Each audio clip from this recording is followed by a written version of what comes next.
evening, everybody. My name is James Thompson. I'm head of investor relations at Seplat Energy. Thank you very much for having me this evening. I was listening to the other speakers, seeing if we could fit into all of these portfolios somewhere or other.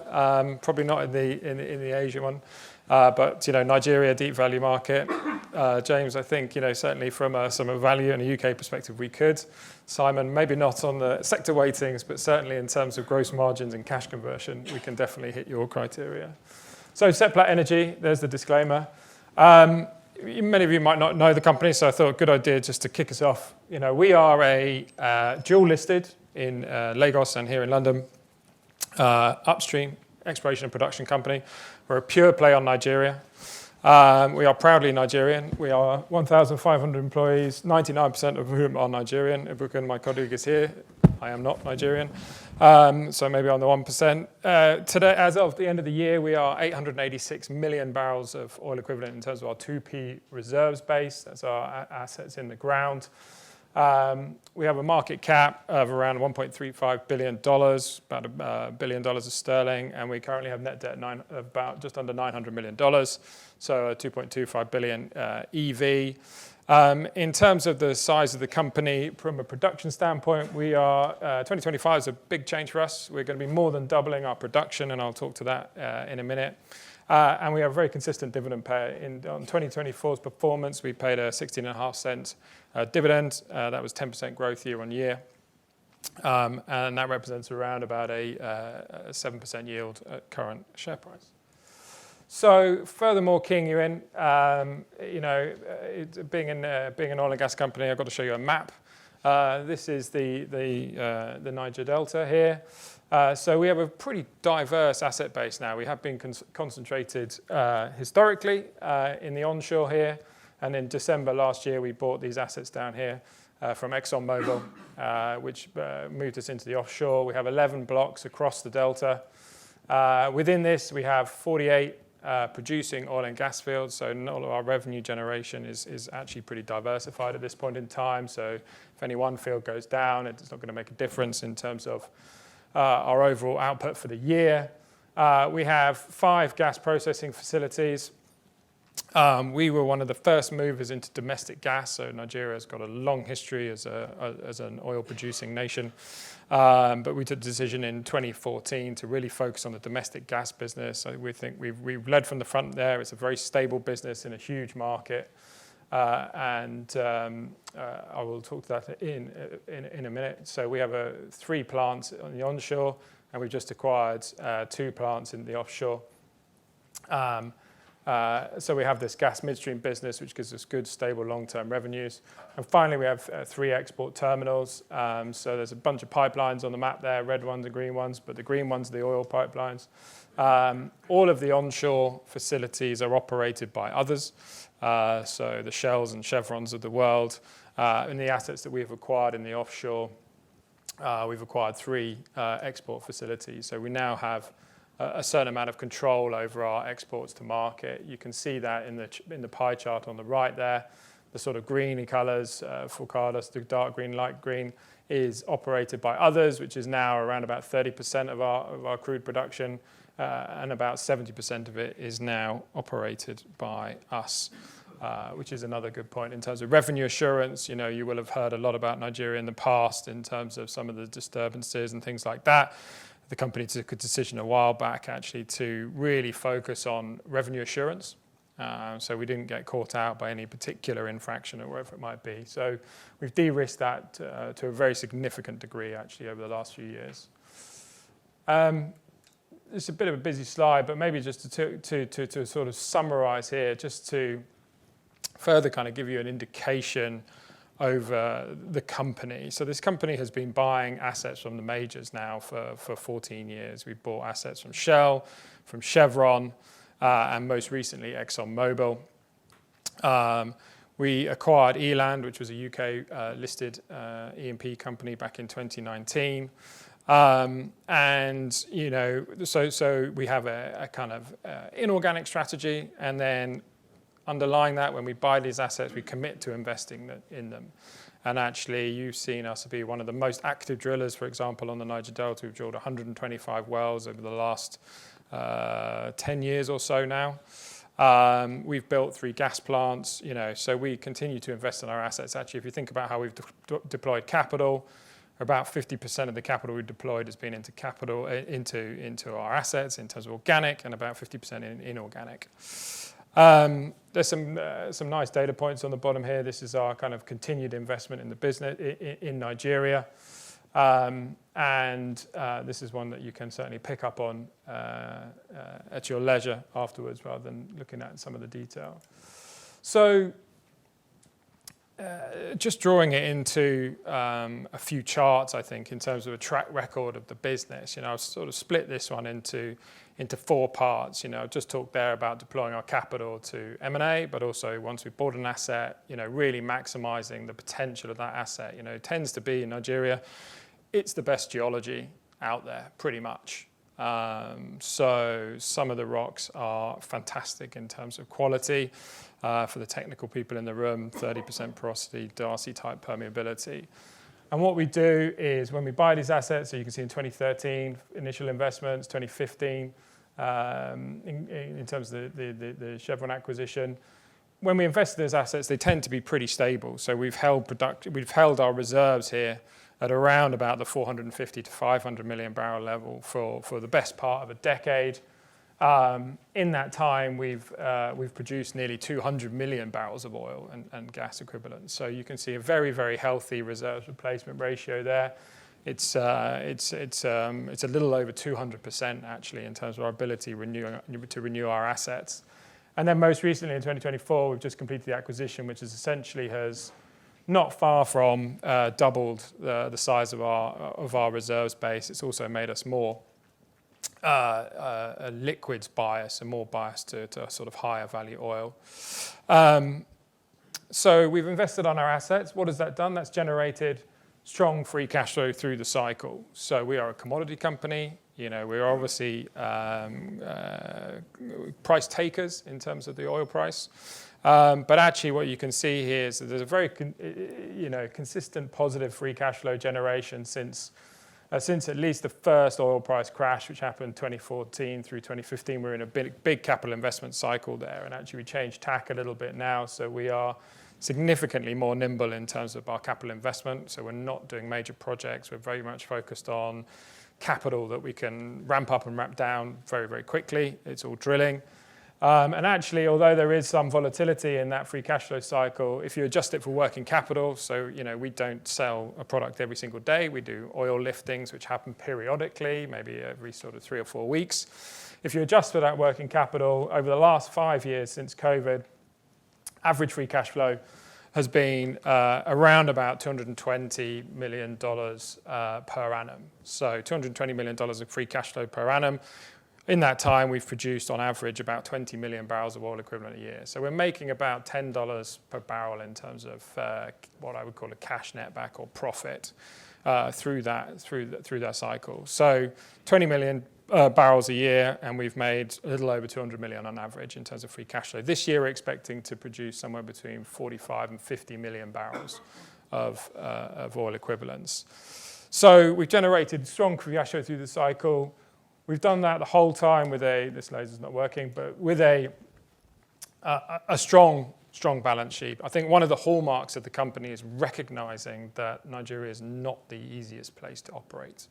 There are a lot of surface risks that need to be managed and understood. And I think one of the things we pride ourselves in is actually that we are good at doing that. We recognize the subsurface is great. We're very active there in terms of the surface risks. We take care of that through our very strong relationships with our government partners, but also through very, very strong capital discipline. So if you look at our peer group, through these cycles, you'll have seen balance sheets blow out pretty significantly as EBITDA drops when oil goes to 20 or oil goes to 0. But actually, you can see here, 2016 is a bit of an outlier. Our main export route, the Fiscal pipeline, was shut in for 16 months. One of the reasons we worked so hard at diversifying our export routes. So we went from 1 and now we have 8 different offtake points. So that was really an EBITDA thing rather than a debt piece. But as you can see, even in COVID, when oil went negative, balance sheet is still fine. And actually, this very strong balance sheet position is a big differentiator. We are a pure play on Nigeria, frontier market. We've raised over $3.5 billion now in debt capital markets over the last 10 years to fund our ongoing operations and growth. So I think that's a very, very strong message about how we operate our business. And the final thing, an important thing for the room, is obviously put those three things together. What do? We pay dividends to our shareholders. So we've rewarded shareholders with pretty material dividends, which you can see over the last couple of years are now starting to ramp up. This is the cash dividend paid rather than dividend declared in the year. But you can see we're starting to ramp that up. We've paid $665 million in cash dividends to shareholders since IPO. Today, that represents about 50%, just under, of our market cap. Those dividends have been paid out of just around 200 million barrels of oil equivalent produced. We currently have 886 to go. So you can see there's a very strong and long-lived commitment to shareholders. And actually, if you think about how we do capital allocation, about 50% of our cash flow from operations goes into CapEx, 20% to our shareholders, 20% to service our debt, and the balance we use as cash on the balance sheet for our longer-term M&A piece in broad terms rather than strict policy. But what about this year? So that's like the overview of the business. This year, or in 2024, I should say, a lot happened. The first thing was we completed this MPNU transaction. I'll talk about that in next couple of slides. What has it done? It has increased our oil production threefold, our reserves by nearly twofold. We did about $1 billion of revenue in 2024, 1.1 billion actually. We should go well through $2 billion of revenue this year. We also completed 3 major oil and gas projects. We brought 2 new oil fields on stream.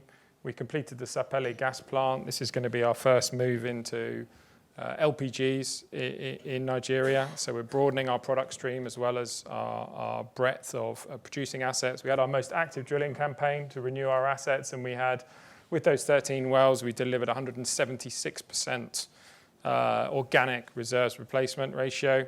And the final thing, and the important thing on the governance side of things, we continue to refresh our board. Actually, as of end of 2024, none of our board members have been on the board more than 5 years. And so we continue to refresh and high-grade that. We've got a new chairman, new senior independent director, and our CFO joined stepped up to CFO in May of last year. So it's a very busy year for us. We call it a year of delivery. It was a real step change for the business. So on to the acquisition that is driving this step change. This is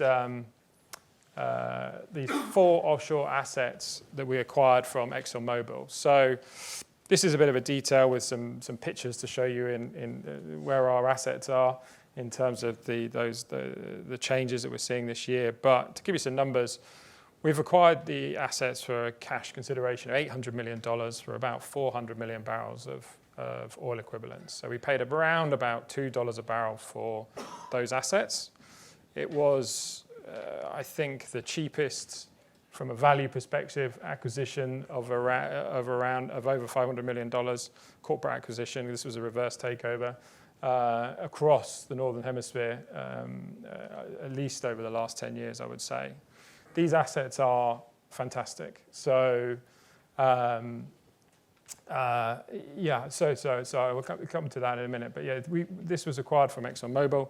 As I said, $800 million for around 400 million barrels of oil equivalents. To finance the acquisition, this was a reverse takeover by UK takeover law. We only used $22 million of our own cash. We didn't issue any stock. So there's been no equity dilution, and funded it through our RCF that we were already in place and a new trading facility with ExxonMobil.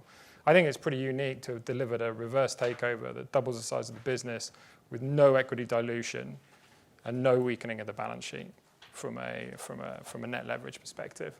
And what have we acquired? Well, we've acquired these assets, which are fantastic. We think it's a sleeping giant here. If you have a financial model of Mobil back in 1998 when it was acquired by Exxon, you will have seen that these assets represented a very large part of the NAV of that $78 billion acquisition.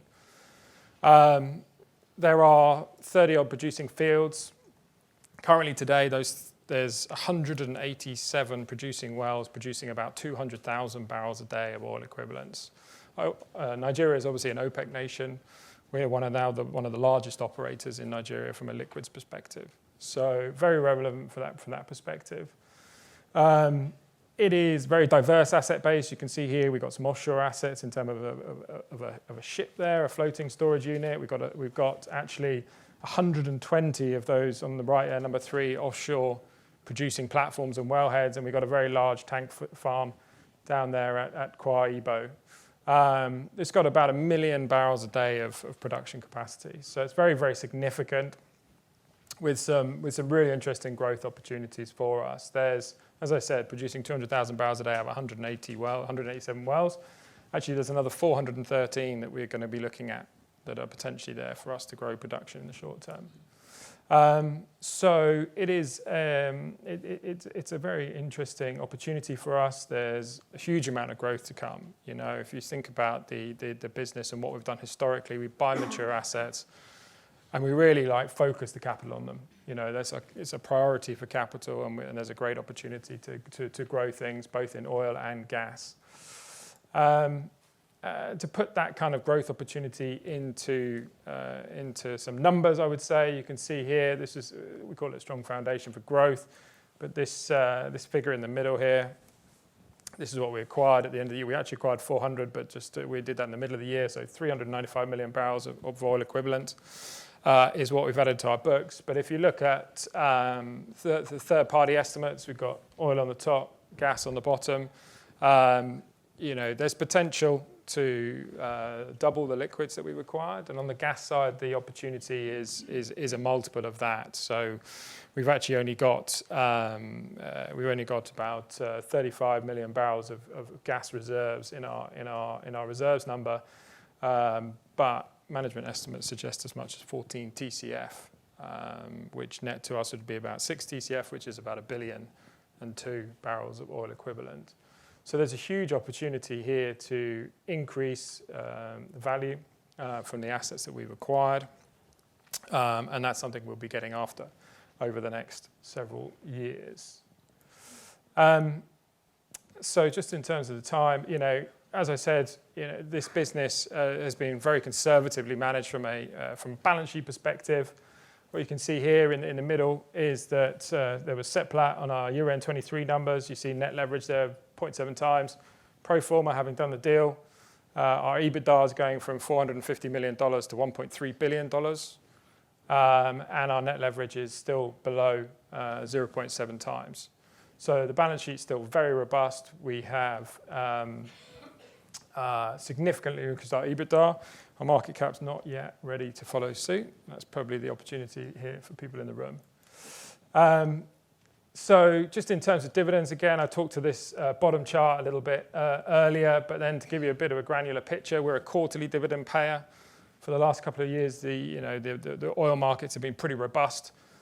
So we've also declared a special over the last 3 years. We grew our dividend in the third quarter of 24. We increased our quarterly dividends 3.6 cents a share, and we paid a special at the end, which took us to 16.5. We'll continue to pay that 3.6 cents in the near term.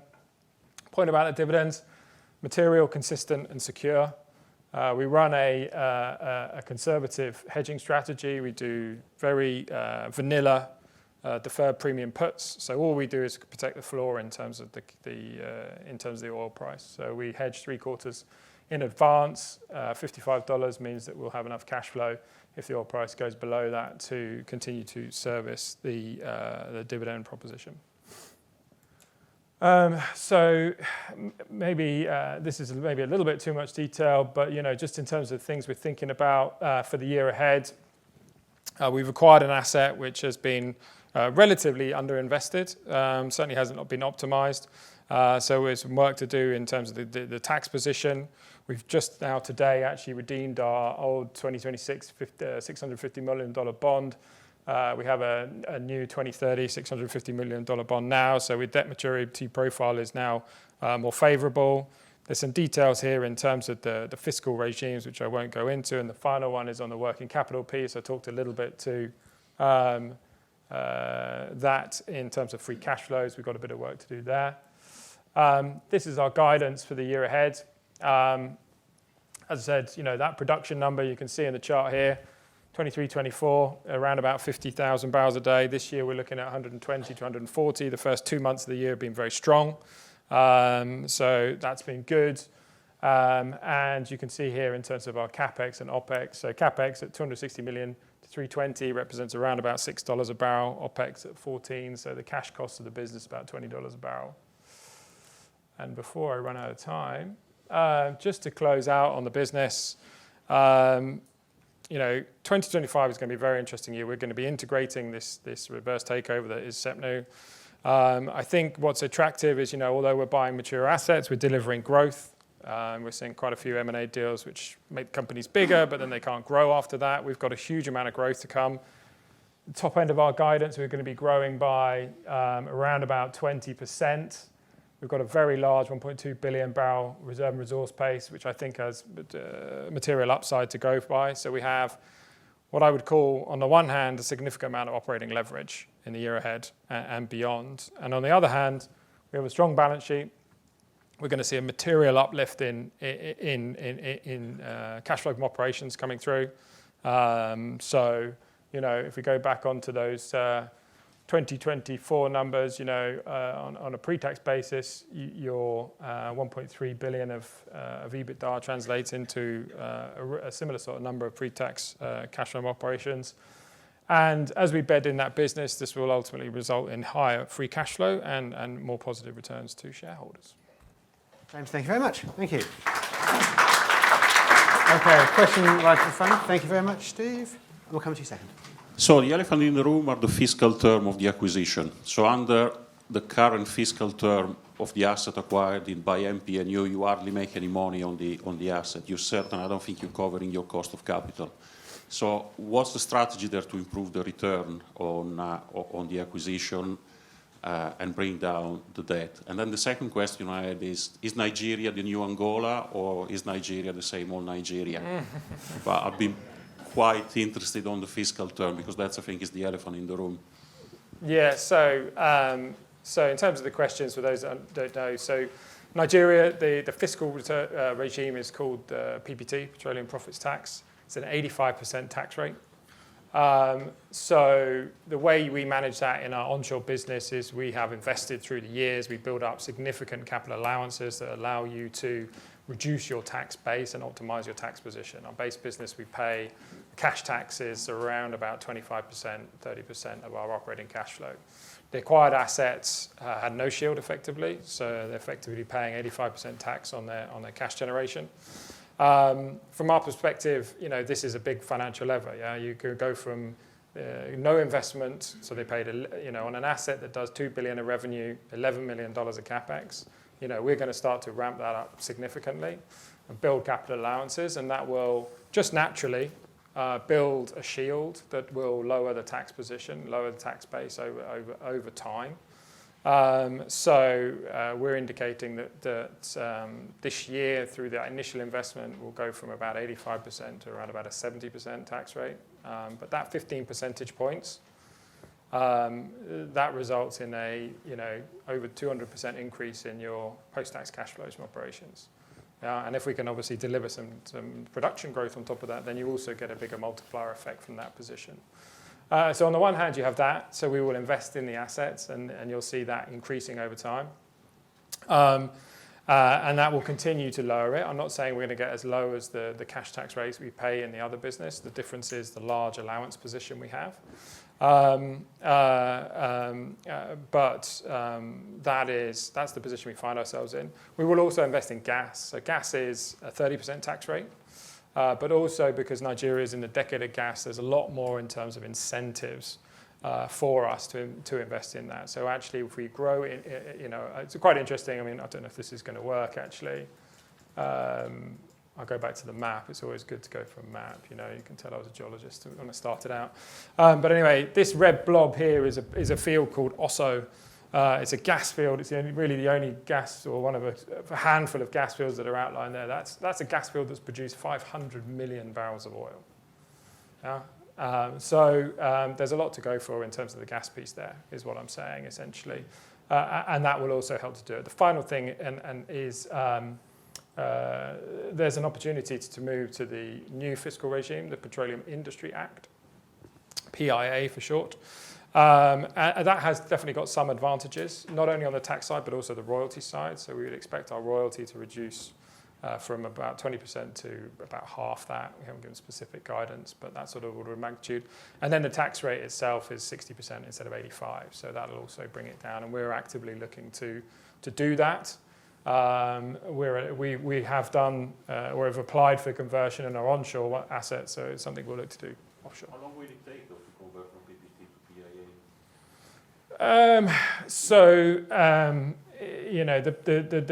Many of the hurdles are cleared.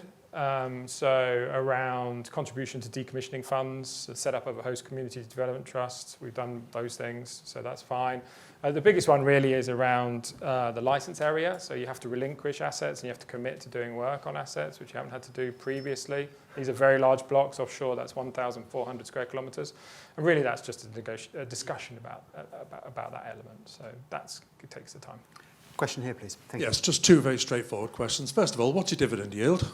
And secondly, what political challenges do you find yourself facing in terms of corruption and terrorism, given where you're operating? Quick question.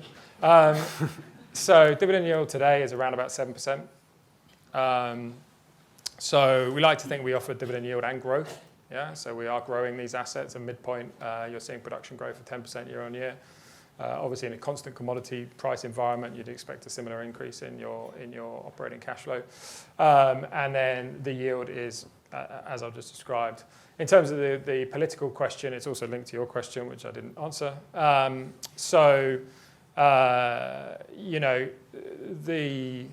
The challenges remain. If you think about how I outlined the business in terms of strategy here, the idea is to be conservative and positioned for that. It's also to diversify as much as we can in terms of as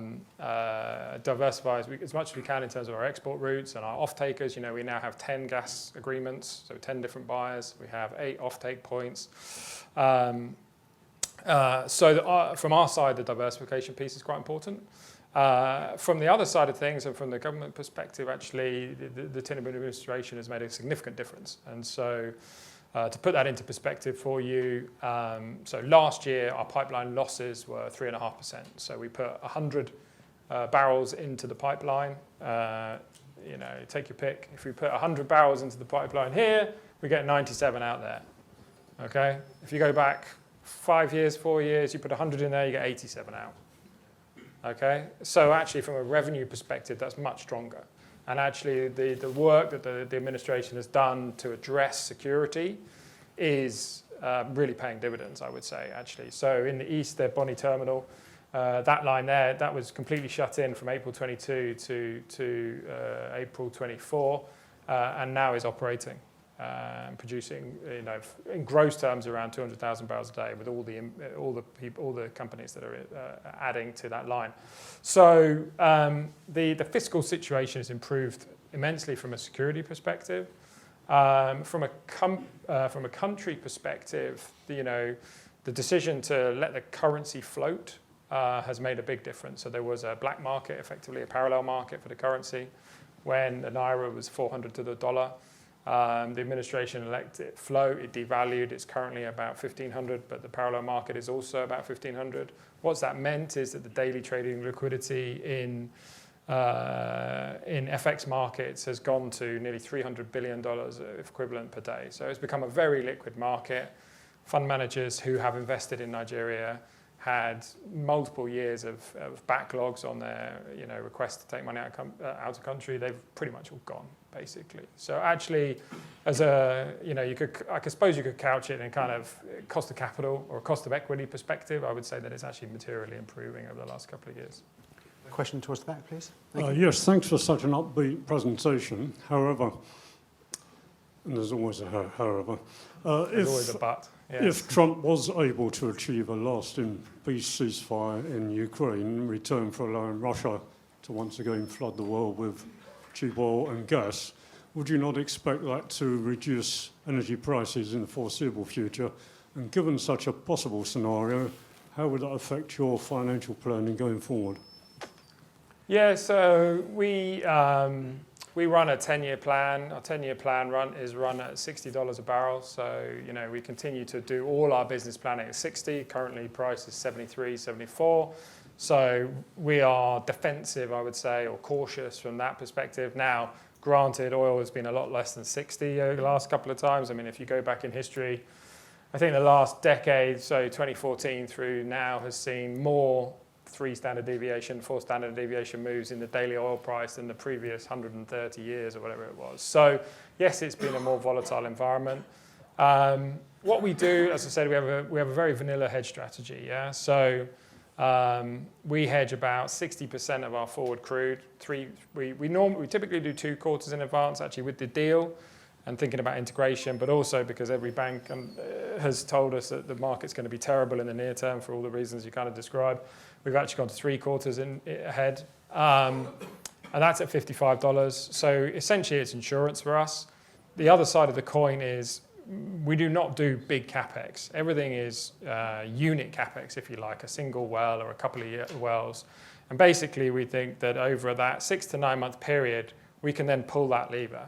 Yeah, so we can dial capex back from, we did it previously from 200 to about 60. So we protect, $150 million worth of cash flow. And then we protect the downside in terms of the hedge strategy. So when we do get a bad market, that will work. It tends to be a cost to us, has been a cost to us for all apart from, I think, 1 or 2 of the last 10 years. But ultimately, that's your kind of protection. Yeah. And then there's nothing on the upside. So we go through that bear scenario. We're kind of protected through time. And then if we end up in a better market, we'll be okay. So, obviously, if oil is at $40 for an extended period of time, that will clearly have an impact on the financials. What I would say is that if you think about our break even, a very significant chunk of that is tax. So the royalty payment and the tax payment, obviously, the longer the oil price is subdued, that number comes down a great deal. And when you think about that operating break even, if you like, it's capex, opex, G&A kind of runs around about $25 a barrel, but that will compress as well. So we got quite a lot of downside protection, I would say. Obviously, it's not great if it's a bear market, but we do have those protections. You can see that through our balance sheet, which really hasn't deteriorated massively in poor oil markets. One final question at the back, please. Yes, thank you. Excellent presentation. I think what the last gentleman asked, he's stolen my thunder and basically asked what I wanted to find out. You had a projected EBITDA for 2025 of 1.2 billion, I think. And what oil price was that scenario based on?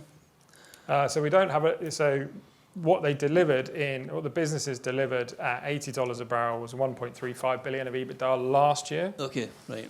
We haven't given an EBITDA forecast for this year, but we run our deck at $70 this year, so it's going to be a bit less from that perspective. But we're trying to grow production by about 10%, so kind of offsetting factor. So okay. That's one way to think about it. But also in terms of the question, the bit I didn't add is that we have a gas business. So we have a gas business which is right now about 10% of our revenues. But we have 5 to 10 year contracts. It's a very highly cash generative business. We're actually going to double that, roughly speaking, this year with our 3rd gas plant coming on stream.